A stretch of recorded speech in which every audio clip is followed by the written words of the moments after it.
Welcome to the beautiful city of Athens, the gateway to the Tennessee Valley, a city rooted in deep community relationships and built on a rich tradition of small local business and the very best of the human spirit. As Athens embraces the future, the signs of progress are in full bloom. Join us as we discover the bright spots in this charming southern city that we call home. This is Hometown Heartbeat, Athens. What's going on, everybody? Whoop, whoop. It is Friday afternoon. Whew. It's 3:30. We're only 30 minutes late. Connor, how does that make you feel, buddy? It's, for today, that's not too bad.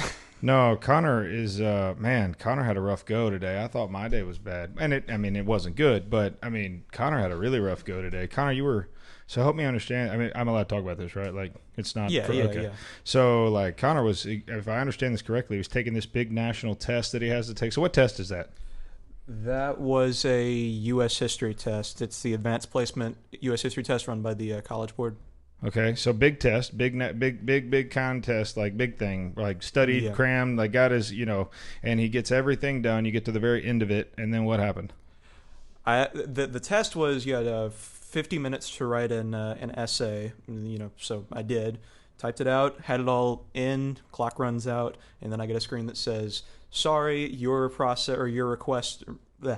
entry was not processed. Please apply to take a makeup test. That was it.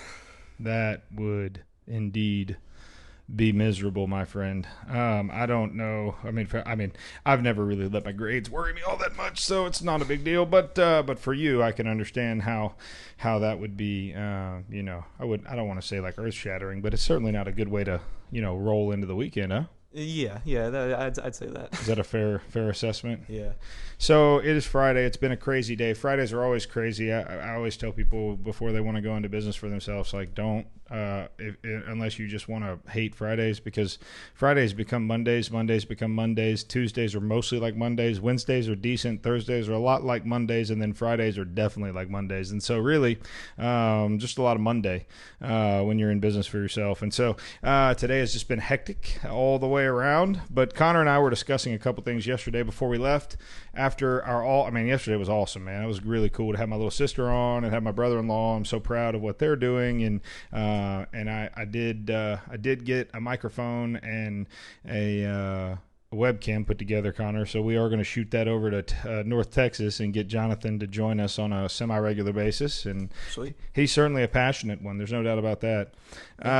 So Connor's going to be pulling up some headlines and throwing stuff at me to comment on. And I've got one that I'm going to start with that is really just this thing is crazy.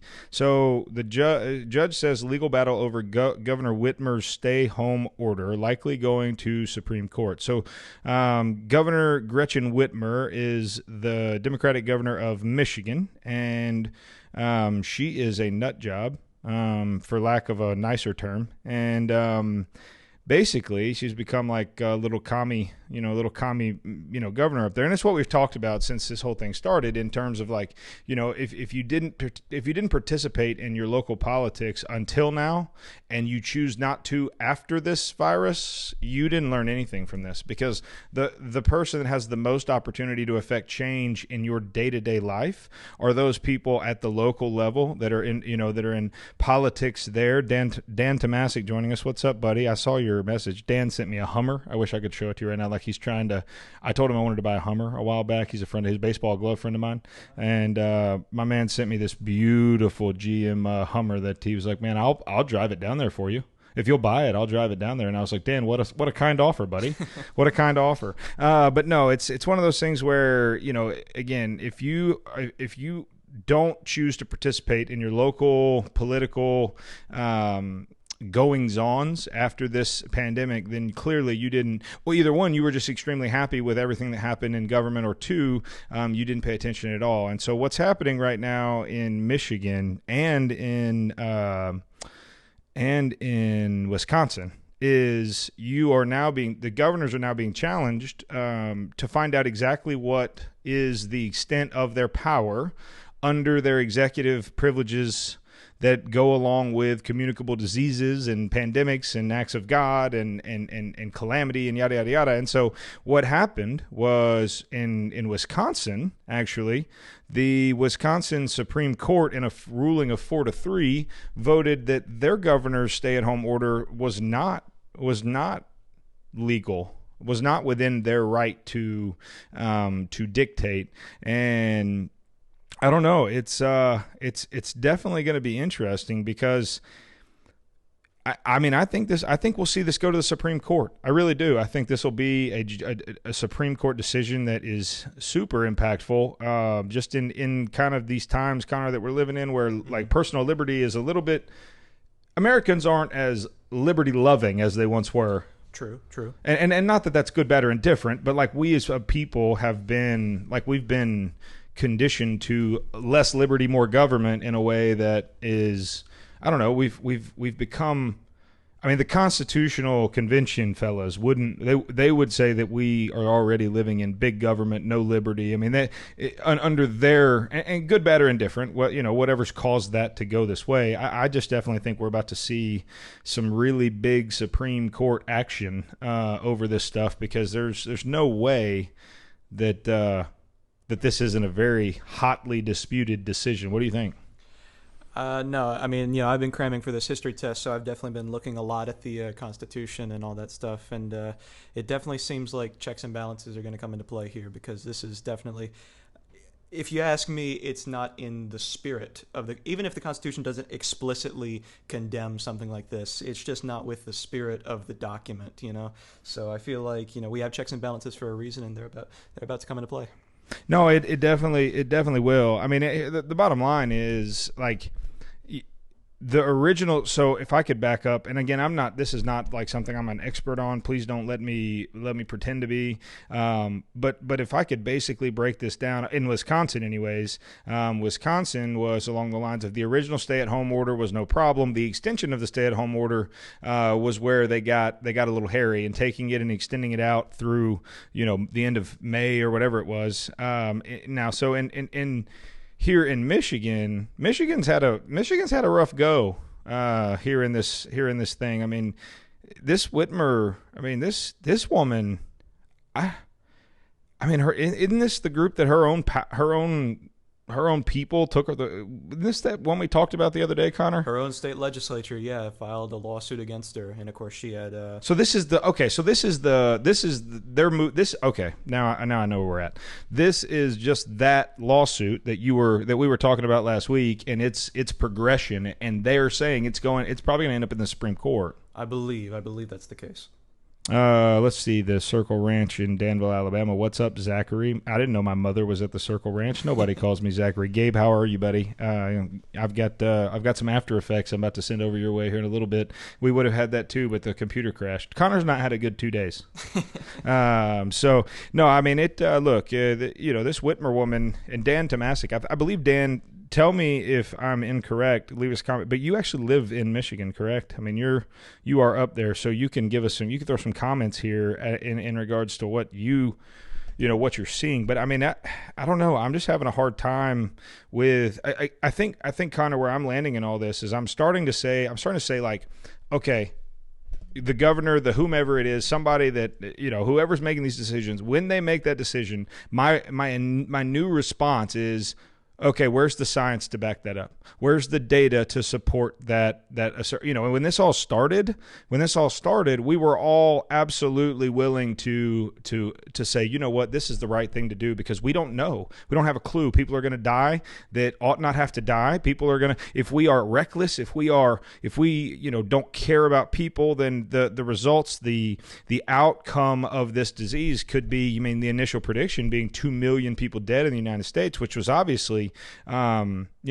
whether intentional or unintentional, it was a terrible, terrible prediction, because we've gotten nowhere close to that. But at that point, we're all very willing to say, you know what, let's not, data, all that stuff, this is going to come. This is new. This is brand new. We have no idea what it is. We have no idea what it'll do, and we have no idea how many people will die. So for that reason, whoa, we will hold off. We're not going to do anything. But now that there's abundance of data, tons and tons and tons of data, My response has started to become, Connor, every time I hear something, Whitmer says we're going to stay home till, next Christmas. And I say, okay, where's the data to back that up? What does science have to say about that? And the reality is the science is, look, numbers in science can all be skewed to support any ideal, any whatever, any agenda that you want it to. But the reality is it's not nearly as bad as what we thought. You know what I'm saying?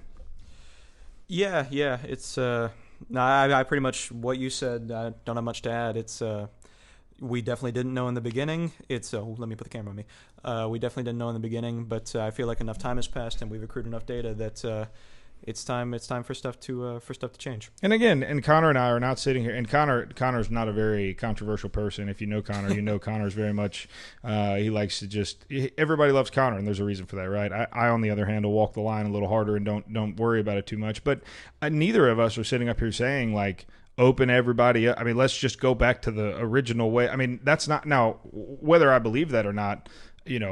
Doesn't matter. What I'm saying right now is for everyone, for every legislature, for every governor, for every fill in the blank, whatever decision you make, it ought to be backed with some kind of data, some kind of science, some kind of, hey, you know what? We shut everything down. We did irreparable harm to our country, to our state, to our economies, to whatever, in the fear of this virus that very realistically could have been something worth fearing at that level. And nobody's going to question that. Nobody's going to give you a hard time for that. Maybe Sweden will, but that's another story. What I'm saying now is, now when we make decisions, guys, we've got to make them with a semblance of common sense and logic and data, and take an approach of, okay, what have we learned, and let's let what we've learned impact our decisions. This Whitmer woman, it seems to me like she has an agenda. I mean, I'm just that there it is. I said it. Seems like she's got a little agenda going on, and I mean, it's crazy. I've been reading about the sports and the, everything that's getting canceled and all this stuff, and I just want to say, hey, where's the science? Where's the science to back this up? I don't know. If the governors can just declare a state of emergency at their whim and start shutting everybody down and doing whatever they want, we as Americans have lost hope. If I'm being honest with you, because at that point we are at the whim of any governor who can come up with any reason to declare a state of emergency and then shut down. In our state, pick what businesses they wanted to shut down and pick what businesses they didn't want to shut down. And if that's the case, again, I'm not saying that corruption is what exists right now or is what's happening, but certainly you open the door to corruption when the governor has the power to, at their beck or call or whim or whatever, declare a state of emergency and say, you know what, all Toyota dealerships need to be shut down, but Hondas, they can be sold. You know what I'm saying? Like, that's a terrible opportunity for corruption, and I just don't think we need that, Yeah, it's definitely a dangerous precedent. Slippery slope. Slippery slope. That's a good way to say it. Slippery slope. Let's see. Dan Tomasic with a couple comments. So Michigan, and specifically Wayne County, one county north of me, was a bad place for new cases a long time ago.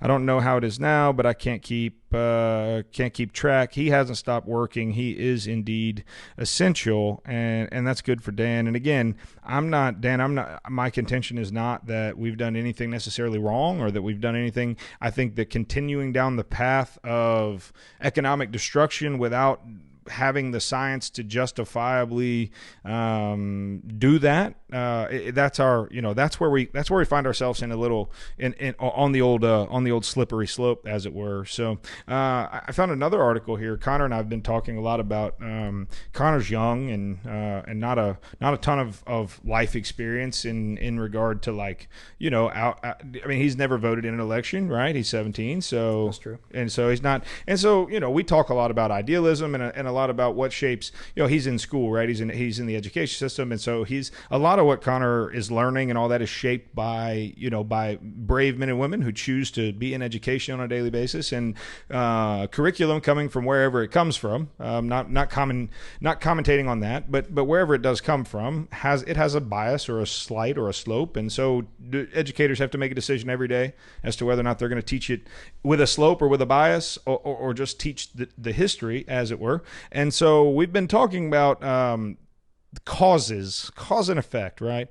A lot of things like, it's like Connor here, follow the yellow brick road, and it'll show you why. If you want to choose, if you want to see why people choose, and you want to get good at like maybe predicting that, here are some common traits that you can look at or follow. And the number one, Connor, trait that I have taught you thus far is follow the money. Bing, bing, bing, bing, bing. Connor he just passed this exam right here. I don't care about the other one. He just passed this exam right here. Live updates. Beaches to reopen in 4 states for Memorial Day weekend. Well, hot dog. That's in New York, New Jersey, Connecticut, and Delaware. Can you believe that? That's definitely. If you had asked me in the middle of March if I was going to see beaches reopen by the middle of May, based on what the narrative was back then, I don't think that I would have said that. Yeah. Connor, do you mean to tell you why the beaches are getting reopened? I have a guess, but go ahead and tell me. Follow the money. Thank you. It goes back to the golden rule. The man with the gold makes the rules. And the reality is, Cuomo and his response to some of this stuff. I mean, I think I think he was smart enough to admit that Trump had done a good job and had done things for him. Again, this is not a pro-Trump show by any stretch. We're constitutionally conservative and most of all gospel focused and Jesus centered. But this guy he's the guy that stood up in front of his state and said, God didn't do this, I did. And so for him to say what he said and then act this way here at the precipice of Memorial Day weekend, it just really shows you the inconsistency that exists. Because I guess to me that doesn't make a ton of sense. Does it to you, big guy? I'm sorry, what's your question? Does it make sense for these? For as bad as it is in New York and New Hampshire and Connecticut and all, for them to be opening up beaches, it's hard not to think there's something else going on. Like there's another reason. You see what I'm saying? I do, and what, like you say, the golden rule, man with the gold makes the rules. And I think that with everything, it comes down to money. That's what makes me think kind of about this, because if you have them shutting down businesses so long, but all of a sudden when it's their bottom line that's getting impacted, it's like, oh well, now we've got to throw all of what we've been saying out the window. Do you know what I'm saying? Oh no, I definitely know what you're saying. I'm glad that you're saying it though, and so it. Connor gets he gets an education here. It's a different type of education, but certainly we're trying to get him a master's degree in walking around sense, and just he's already got the book smarts and all that. What other headlines do you have over there, big guy? Seems like kind of a snow lose day, but a slow news day.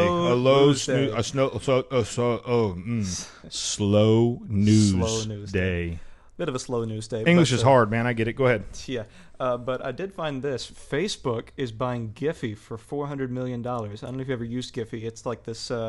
It's a GIF service that's on, I think, most of the social media, but it's under Facebook's arms now, in a pretty shocking acquisition, if you ask me. Well, one, I didn't know that you tracked this type of stuff, and that makes me really excited. There's a lot more we can now talk about. So there's mergers and acquisition. Yeah, I love this stuff. There was a stint back a year or two ago where I kept really in tune with what was going on in the media world. Why is that? I don't know, honestly. I had kind of a lot of free time. It was the summer, and I decided I was going to spend a lot of time browsing CNBC and Fox Business. Well, that's a good thing to peruse. But no, so it says here that their seed funding was around 150 million. So if they raised 150, if that was a Series 1, or if that was, hopefully that's all they raised, because if they raised 150 and they sold for 400, there's a pretty good increase there. Again, there's a ton of things that could have happened between 2013 and now in terms of, they could have made so much money and they paid all the investors back, and now there's 100 different things. I don't know where I don't know that they went public. Let's see here. No, private valuation. It was valued around 600 million. That's interesting. Its most recent private valuation was around 600 million, but they sold for 400. I hadn't noticed that. That's interesting. Here we go. How about this? Facebook is facing enormous blowback over its previous acquisitions, which means that this deal, however small by comparison, is likely to face a lot of antitrust scrutiny by regulators. They're already under investigation by federal and state lawmakers for antitrust. Yeah, I can imagine. We were talking about this yesterday.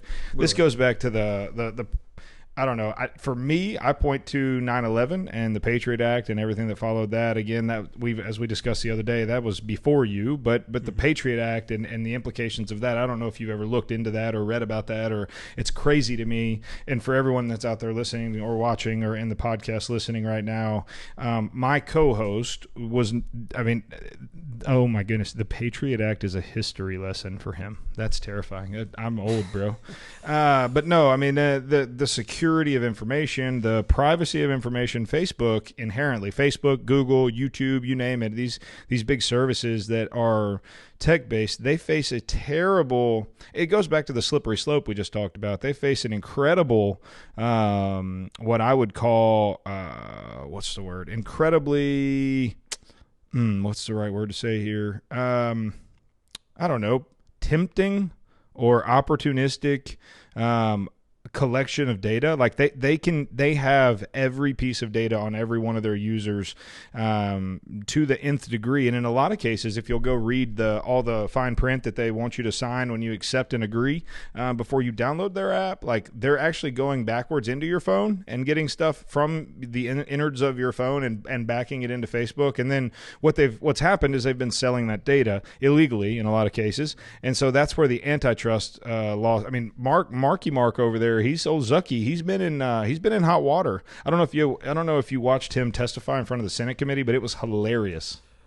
Yeah, and I saw all the memes afterward about him not being human with his. Yeah, and when he was making fun of the senator because he didn't understand how Facebook worked. Oh, that was epic moment of just. I don't know, pompousness. Anyways, I don't like those tech guys. It's like, I don't know. You get these tech guys that, I don't know, the Google guys that stepped down were pretty cool, the brothers or whatever, but they seem pretty neat. But there's another one, if you're interested in the business stuff, Virgin Atlantic is, they're in trouble. They're about to file for bankruptcy unless they were able to find somebody to invest in and save. Let's see, Virgin Atlantic talks to, they're trying to raise $900 million more. Oh wow! From Deutsche Bank, private equity firms, yada yada yada. He actually wrote Richard Branson, who is, he's a polarizing figure. I've tended to like him as a, as a business owner, as a personality, but certainly he is polarizing. He wrote a letter to the Prime Minister, I guess, where they're in the UK about a bailout for airlines because they are not going to make it. They've leveraged and leveraged and leveraged and leveraged, and then no dinero. And so, there are $500 million in debt, trying to stitch together a deal to save it. Yeah, it's interesting for sure. This coronavirus thing, you talk about the biggest winners and losers of this thing. Do you remember, what's the guy's name that was doing he had that big, why can I not remember this? It was the guy with he just did the Adam Newman, and what was the name of his company? There he is. Adam Newman, and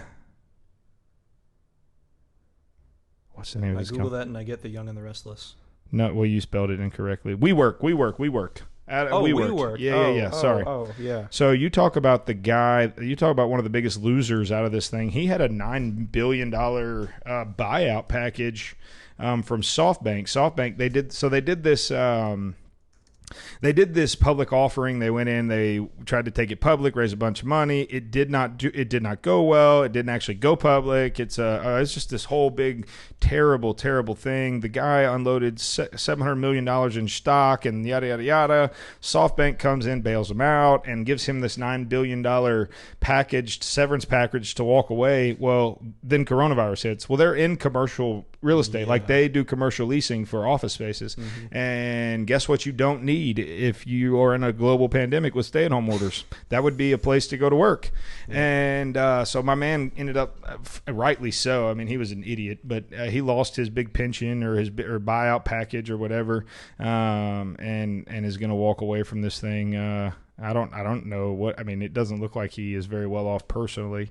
Looks like he was a pretty poor money manager. So we'll see how it all shakes out. But it was definitely it was funny because they were walking a razor thin line of destruction before it happened, and then coronavirus happens and they gone. So I don't know what else you got over there. You got anything else fun, or are we going to just go into the weekend? Just roll into the weekend. I think there's not much fun in the news either. I think there's never any fun in the news. There's also never any truth. So look, here it is. It's Friday. We at our church, Life Point, are going back to services on Sunday. We're excited. We've got a video. If you guys check out Life Point on Facebook, there'll be a video released shortly with the way that we're going to do it and the way we're going to stay socially distant and respectful of those around us. So one way in, one way out. Follow all the guidelines. But as you walk through this weekend, get out and support a local business. Go find a restaurant. Get some takeout. Go help these guys out. Everyone's struggling right now, and it's even though the states are open back up, even though the economy is I obviously not churning, but starting to inch forward again. It takes time for this thing to build up momentum and get back to where it was, if it does get back to where it was. Now, we certainly do think and hope that it will, but we never know. And so as you walk through the weekend, find $10, $20, get out, support a restaurant, go buy something, go do something fun. It's going to be good weather. It looks like I could be wrong there, but I think it's going to be pretty good weather. Just get outside, enjoy your family, enjoy the weather, enjoy nature, enjoy the weekend. And find somewhere to worship on Sunday. If you're looking for a place to visit online, like I said, Life Point in Decatur is where we're at, and we love it there. So, guys, I love you. I hate to see you go, but I love to watch you leave, I guess. No, I don't know. I'm going to leave it like that today. Guys, have a good weekend, and we will see you guys next week. We will have guests most of next week, and we're looking forward to showing you bringing some new people to the table. So, Connor, thank you for everything, buddy. You have a great weekend. Take it away.